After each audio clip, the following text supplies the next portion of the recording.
Yorana, Manahao et bienvenue dans Manava, votre émission Info Service. Chaque année, près de 500 étudiants polynésiens quittent le Fénois pour poursuivre leurs études à l'étranger. Donc France, Nouvelle-Zélande, Canada, autant de destinations qui font rêver mais qui demandent une sacrée organisation mine de rien.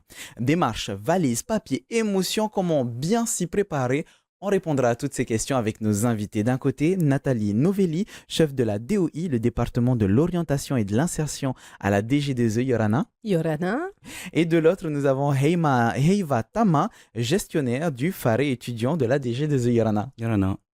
On va commencer par le classique. Par quoi est-ce qu'on commence justement quand on s'apprête à partir à l'étranger? Nathalie, je suppose que l'orientation, c'est déjà fait. Alors, l'orientation, pour une grande partie de nos élèves en terminale, voire même des questions de réorientation, oui. En revanche, on a toujours une petite part d'élèves qui restent indécis concernant l'année suivante. Et au moment des résultats des examens, du bac, eh bien, ils ont envie de participer justement à Parcoursup et aller plus loin dans leurs études. Heureusement, il y a une procédure complémentaire qui va permettre à ces élèves de candidater sur les places disponibles, bien entendu. Donc, ça veut dire, là, les vœux, si je ne me trompe pas, c'est déjà fait par Parcoursup, mais ils n'ont pas encore été répondus. Ça va bientôt être le cas. Voilà, à l'heure actuelle, nos établissements scolaires sont en train d'étudier l'ensemble des demandes. C'est un traitement anonyme, parce que justement, Parcoursup, ça a un avantage, c'est de rester anonyme. Et donc, il y a un classement des dossiers en fonction des compétences et des connaissances attendues par rapport à la poursuite d'études. Et les élèves auront le premier résultat tout début juin. Ah, tout début juin, ça veut dire que ça laisse à peu près Eva 2 mois, quelque chose comme ça, 3 mois pour se préparer. C'est ça la grande erreur de s'y préparer à la dernière minute? En fait, on est dans une période où on met les pieds dans les démarches administratives. Car dès qu'ils ont la réponse, c'est à ce moment-là qu'ils doivent en fait effectuer les démarches. Donc, il n'y a pas vraiment de temps pour les grandes vacances, aller à la plage. Non, là, il va falloir être sérieux et pouvoir faire ces démarches pendant les vacances, justement. C'est exactement ça. On s'y prépare pour être bien préparé une fois qu'on a la réponse de l'affectation. En fait. Mis à part se préparer comme ça à la dernière minute, qui est une erreur classique, il y a d'autres erreurs à ne pas faire, à ne surtout pas faire si on se prépare à partir à l'étranger pour nos études. C'est de se dire que maman et papa sont toujours là. Donc c'est eux qui vont le faire. Moi, j'ai juste à attendre qu'ils viennent comme ça et j'ai juste à monter dans l'avion alors que c'est une très grosse erreur. C'est surtout lui qui sera seul une fois à l'étranger, qui va devoir se débrouiller seul. Bien sûr, on accompagne. Les parents seront toujours là.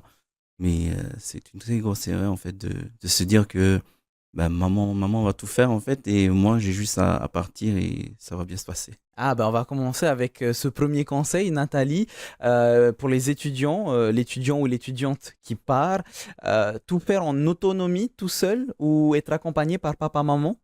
Alors, comme vient de le préciser Eva, il faut absolument qu'on amène notre jeunesse à être un petit peu plus autonome en termes de démarche. En revanche, les parents doivent être là en soutien. Alors, je dis les parents, mais ça peut être un adulte accompagnateur. Ce sont également nos enseignants, nos personnels de l'orientation dans les établissements. Pourquoi je dis ça? C'est que parfois, nos élèves, parce qu'il y a une des étapes importantes, c'est de valider les vœux. Donc là, la phase est terminée. Mais lorsqu'il y a des propositions d'admission, c'est aussi d'y répondre. Et parfois, l'élève est tellement dans la joie d'avoir obtenu une proposition d'admission qu'il oublie de valider sa proposition d'admission. Donc déjà, première autonomie, on lit bien tout ce qui est précisé dans le cadre du site de Parcoursup. Et dès lors que c'est une proposition qui nous intéresse, on valide. Ensuite, on n'oublie pas de faire le point par rapport à toutes les démarches qui restent encore à faire pour partir ou même pour s'inscrire. Est-ce que demander l'avis de ses parents, ses amis, ça peut être une idée? C'est ce que je fais personnellement. Quand je reçois un mail avec un projet ou quoi que ce soit, je le lis une première fois, puis je le montre à des amis et ça me permet d'avoir les avis de tout le monde et surtout de bien relire les informations avec les personnes concernées. Nathalie? Oui, alors il faut partager, tu as raison, il faut partager avec les membres qui sont le plus proches de nous pour justement s'assurer que l'expression du vœu, c'est une bonne expression parce que parfois on veut suivre les camarades et on se trompe par rapport à la formation. Et puis parfois on lit mal aussi ce qui est écrit dans Parcoursup. On tape pas sur le bout. Voilà, c'est une fièvre, on a envie, on est heureux et ça se comprend, il n'y a pas de souci là-dessus. Donc on prend le temps, on partage et surtout on écoute aussi ces parents qui parfois ont eu aussi une expérience dans l'enseignement supérieur qui va être justement un témoin de ce qui pouvait se passer à une époque et ce qui se passe aujourd'hui. Le système a évolué, les pratiques ont évolué, mais appuyer sur un bouton, ça ne se fait pas de manière trop innocente. Alors justement, on va détailler tout ça. Si on parle de démarche, par exemple, administrative, qu'est-ce qu'on fait si on part en France, par exemple, Eva, est-ce qu'il y a un visa? Comment est-ce qu'on parle, comment est-ce qu'on fait pour le logement? Comment est-ce qu'on fait pour l'assurance? Dis-nous tout. Lorsque l'étudiant vient nous voir, par exemple, il se dit je veux partir en France, ce qu'on voit avec lui, ce sont les aides financières d'abord. Comment est-ce qu'il va financer? Est-ce que c'est papa et maman ou est-ce qu'il va faire un prêt? Donc, en fonction de son projet d'études, on l'oriente vers les aides qu'il est possible pour lui. Par exemple, s'il part en France, il y a la bourse du territoire, il pourra l'avoir que si la formation qu'il a choisie n'existe pas ici ou est saturée. Donc, si elle existe ici et qu'il veut vraiment partir, on l'oriente vers une autre bourse, la bourse d'État par exemple. Tout ça, on voit avec lui. Et parfois même, je rebondis sur Nathalie, par rapport aux parents. C'est vrai que le projet d'études, c'est uniquement du fait de l'étudiant, mais les parents ont aussi une réponse à donner. Et parfois, la peur de l'inconnu ou ne pas avoir la bonne information peut les amener à prendre des décisions qui empêcheraient en fait l'étudiant de poursuivre en fait son projet d'études et de le réaliser. C'est pour ça qu'on est là aussi pour les accompagner et surtout répondre aux peurs des parents. Ce côté financier dont tu as parlé, comment financer ce voyage? Est-ce que ça va être les parents qui vont payer le départ, le logement, etc. Ou est-ce que ça va être avec une bourse ou autre? C'est la principale peur que peuvent avoir les parents. Il y a ce côté financier bien sûr, mais il y a surtout aussi le logement. Lorsqu'un parent il va se dire oui mais s'il n'a pas de logement, je refuse qu'il parte. Effectivement, c'est tout à fait normal d'avoir peur de cette façon, mais avec que ce soit les parents ou l'étudiant, on voit avec lui toutes les possibilités de logement qu'il peut avoir une fois en France. Ça va être quoi les astuces justement? Parce que je peux comprendre, on ne va pas emmener son enfant en France et puis il va rester à la rue, il n'a pas de logement. Et puis parfois dans des grandes villes, ça peut être assez coûteux. Donc est-ce qu'il y a des petites astuces au moins pour temporiser et trouver une solution viable? Souvent, comme tu disais, on est dans la période où on se prépare. On peut les renvoyer vers des partenariats, par exemple, avec des résidences étudiantes privées qui est possible de réserver, ou même juste de s'informer, parce que ça ne sert à rien de réserver un logement si on ne sait pas si on est affecté dans la ville où il a choisi. Bien sûr. On peut aussi lui voir avec lui, parce qu'un logement ne convient pas forcément à tout le monde. Souvent, ce qu'on a, c'est que quelqu'un veut un logement pas cher. Ok, pas cher, mais ça peut être une chambre chez l'habitant, une colocation. Est-ce que tu es prêt à vivre avec des gens que tu connais pas? Ou on a maintenant aussi des personnes âgées en France qui ont des grandes maisons et donc qui louent des chambres aux étudiants à des prix vraiment très bas, mais à ce moment-là, il y a un règlement, il faut aller parler avec, il faut aimer le contact avec les personnes âgées. Tout ça, on voit avec lui en fonction de ce qu'il veut, de ce qu'il aime, mais aussi en fonction des parents, on voit comment on peut continuer dans les recherches de logement. Je vois que Nathalie veut réagir à ce que tu viens de dire. Oui, il y a un point important. Surtout, n'achetez aucune liste de logements qui seraient soi-disant disponibles. C'est-à-dire? Beaucoup d'agences proposent, à partir d'un abonnement, d'avoir une liste de logements susceptibles d'être disponibles. Et parfois, vous appelez, vous n'avez pas forcément des réponses positives. Il n'y a rien de mieux que d'avoir un échange avec un conseiller de l'agence immobilière et une délimitation de ce qu'on souhaite. Les listes, c'est peut-être un petit peu moins cher, mais on n'a pas forcément toujours des résultats très probants. Ensuite, Heiva l'a précisé, en métropole, il faut savoir aussi ce qu'on attend. Ne pas se tromper en termes de distance. L'année dernière, j'ai eu une élève qui avait eu une affectation dans une académie et elle avait recherché un logement dans une autre académie. Il est certain que sur une carte, ça nous paraît très très petit et on se dit qu'on va prendre juste le bus, mais c'était des centaines de kilomètres. Donc voilà, nous, on est là aussi pour expliquer ce qu'on peut faire. Il y a les résidences qui sont proposées pour les étudiants qui sont boursiers, mais il y a également le parc privé. Et il y a aussi toute la relation que notre ministère de l'Éducation a avec justement la métropole par rapport aux estudiantines, mais aussi d'autres parcs privés. Donc, des lieux d'accueil, nous en avons. Ensuite, il y a beaucoup de candidats, on ne dit pas le contraire. Donc, d'où l'intérêt d'avoir un dossier bien construit et surtout bien être au clair. Est-ce qu'on est prêt à vivre avec d'autres personnes? Est-ce qu'on est prêt à vivre avec une personne âgée? Parce que c'est une vraie politique qui est engagée en métropole. Et puis, quel tarif on peut mettre? Toutes ces questions-là de logement, ce sont des questions qui ressortent chaque année. Et puis, en préparant cette émission, au-delà de cette question, je me suis aussi posé des questions sur la santé. Et je me tourne vers toi, Heiva. Avant le départ, est-ce qu'il faut préparer des visites médicales? Est-ce qu'il faut être à jour de ses vaccins? Est-ce qu'il faut avoir des ordonnances si on a des médicaments à prendre toutes les semaines, tous les mois? Parce qu'on le sait, en 2020, il y a eu le Covid et beaucoup de personnes se sont retrouvées en difficulté parce qu'elles n'étaient pas totalement à jour sur tout.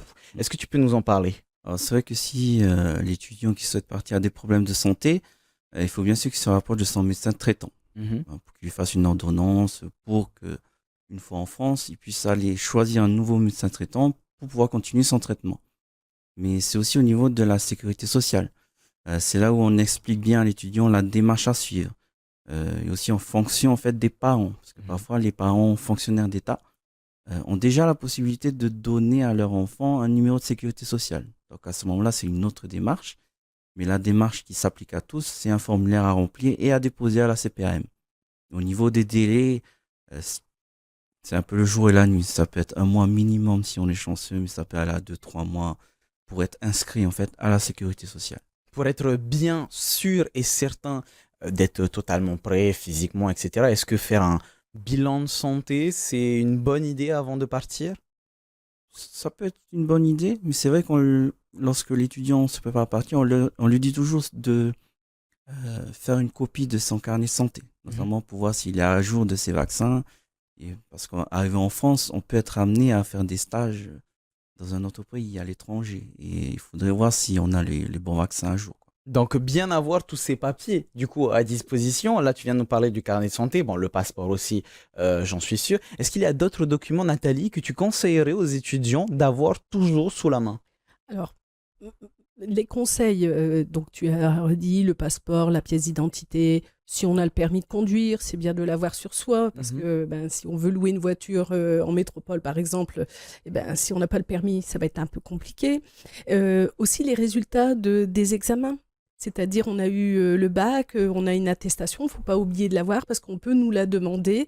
Et il y a également différents documents liés au livret de famille, alors, tout à l'heure, on parlait de la métropole, mais il y a parfois des structures qui demandent, pour réserver un logement, le salaire des parents. Donc, quelquefois, quelques fiches de paie, ça peut toujours être utile, en tout cas, à avoir en numérique. Et puis, je pense, concernant les vaccins, en ce qui concerne la métropole, c'est pas trop problématique. En revanche, pour d'autres pays, il y aura certainement des vaccins à mettre à jour. Et puis moi, je conseille quand même un petit check-up par le médecin traitant pour s'assurer que la vue, c'est OK, pas de problème au niveau de la prise de sang. Puis avoir déjà un petit peu de médicaments avec soi lorsqu'on arrive en métropole. Le reste va se dérouler, il ne faut pas s'inquiéter. Après, c'est aux États-Unis.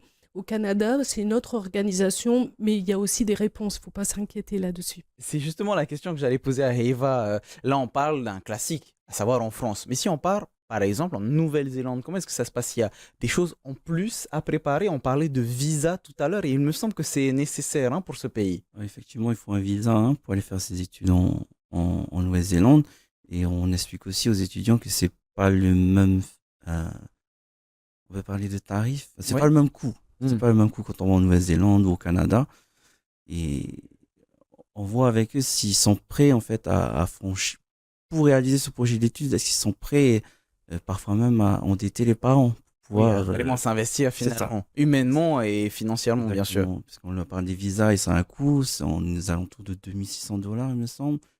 Et souvent, quand on a ce type de demande, on les renvoie vers des agences qui sont spécialisées dans ce type d'organisation d'études. Autre chose qui peut avoir des coûts, c'est la préparation en amont, à savoir qu'il faut préparer sa valise. Il faut préparer sa valise comment? Est-ce qu'il faut avoir des vêtements chauds, des vêtements froids? Alors j'ai entendu le conseil de ne prends rien, t'achèteras tout sur place, ce sera moins cher. Mais bon, là encore, il faut avoir un certain portefeuille. Et il va. C'est vrai que dernièrement, on avait eu des ateliers justement de préparation, comment bien préparer son départ, en partenariat avec le CIO, qui est une cellule du DOI. Mhm. Euh, et justement, on voyait avec les élèves qui étaient présents que ça sert à rien de prendre tous ses cours, de prendre son doudou, sa grosse couette. On prend le minimum. C'est vrai que les vêtements, le coût en France est moins cher. Mhm. Donc tout ça, ça peut s'accumuler avec le temps, mais on prend le strict minimum. Je veux dire, le petit feuille pour mettre sur le mur, les serviettes écrites Tahiti en gros pour accrocher. Enfin, peu importe, c'est ce que moi j'avais fait quand j'étais étudiant. Histoire de ne pas être dépaysé, c'est C'est ça? ça, de rester un peu dans ce petit cocon, on est toujours fait nous. Un petit ukulélé, par exemple, dans la valise, ça Aussi. peut être utile. Là, tu nous parlais de la France, mais je parlais surtout du Canada. Hein, on sait qu'il fait très froid là-bas. La Nouvelle-Zélande, et tiens, si on reste sur cet exemple, Nathalie, il y a la langue aussi. Il faut se préparer en amont. Personnellement, je sais que j'aurais du mal parce que I need to improve my English. J'ai besoin d'améliorer mon anglais. Il y a des cours, des ateliers, des petites astuces pour se préparer en amont. Oui, alors, il y a différentes modalités. Autant pour préparer son orientation, il y a les services d'orientation, les professeurs au sein des établissements et aussi au CIO. Il est vrai que le CIO et le phare étudiant travaillent ensemble pour justement mieux sécuriser les parcours de nos élèves. Il y a des ateliers pour acquérir de meilleures connaissances en anglais, hein, et donc on a des organisations ici en Polynésie qui proposent des séjours d'immersion en Nouvelle-Zélande, etc. Ça a un coût, comme le disait Heiva, ça a un coût.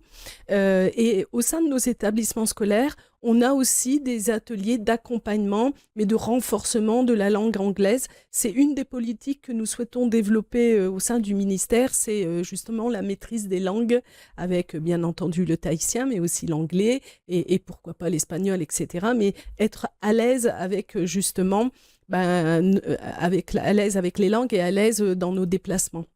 Donc oui, ça a un coût, en revanche, il faut le savoir.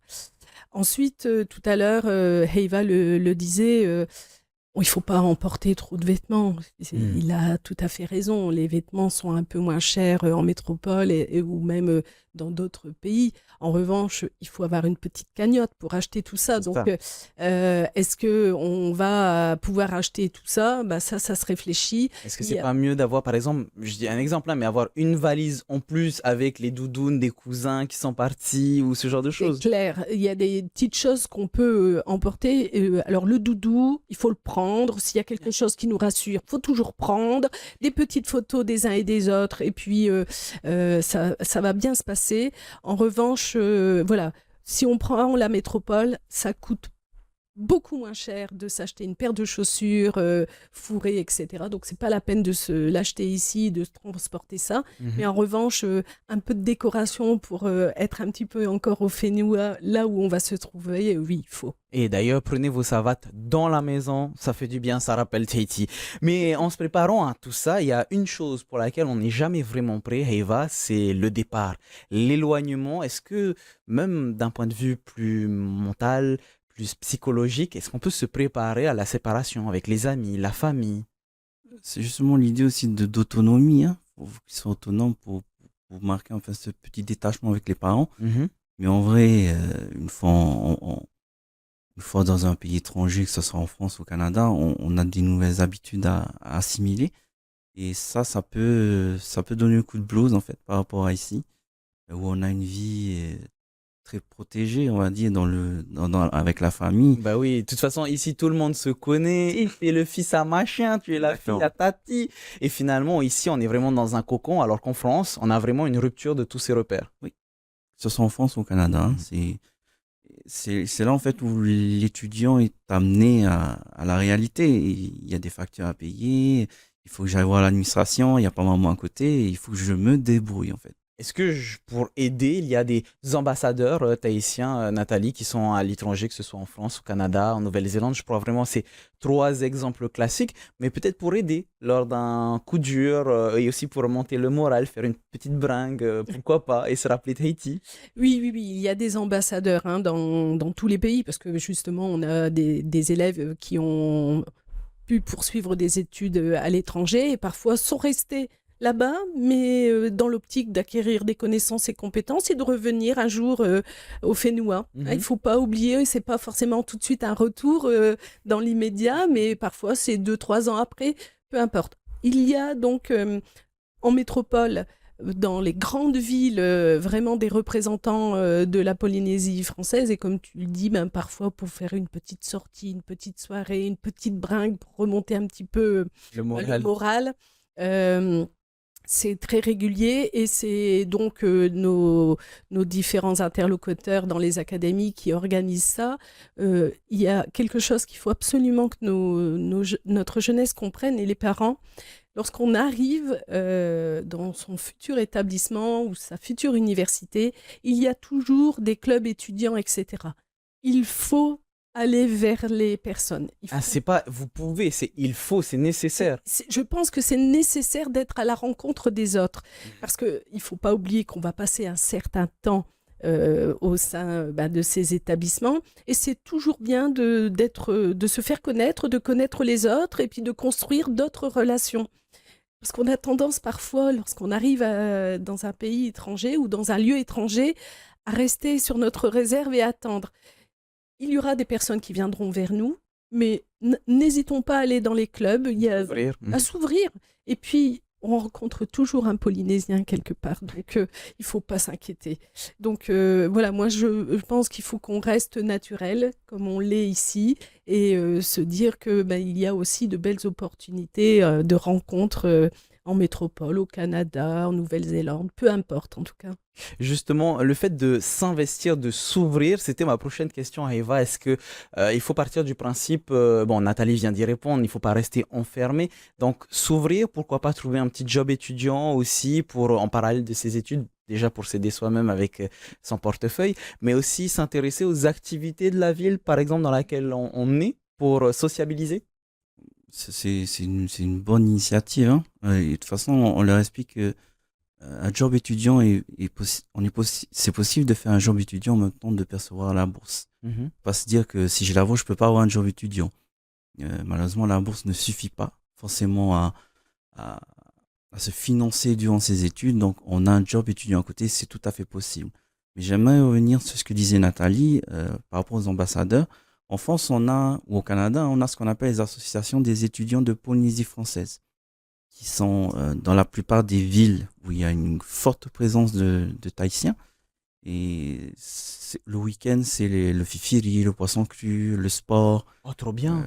les groupes, la danse pour tout le monde, quoi. C'est le moment où on peut se retrouver et puis garder en fait ce lien entre nous. Et une fois par an, effectivement, il y a un grand rassemblement, on dit le RAS. Mhm.